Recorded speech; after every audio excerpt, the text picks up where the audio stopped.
Local news for Wednesday the 1st of August. The number of new homes consented in the Wellington region reached a record high in the year ended June 2018.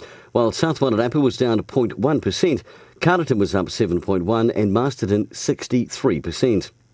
Parents will need to make alternative arrangements for their kids after NZEI, the New Zealand Educational Institute members, have voted to go on strike on Wednesday the 15th of August.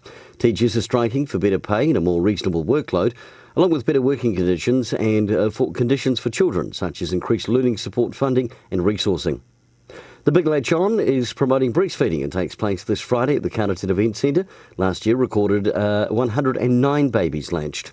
And in sport, Pioneer have challenged Marston Red Star for a spot in the Premier Division of Wairarapa Bush Club Rugby for the 2019 season. The game is set down for midday this Saturday at Trust House Memorial Park. Marston Red Star coaches Brent Gare and Dave Mugatai said the boys are good to go.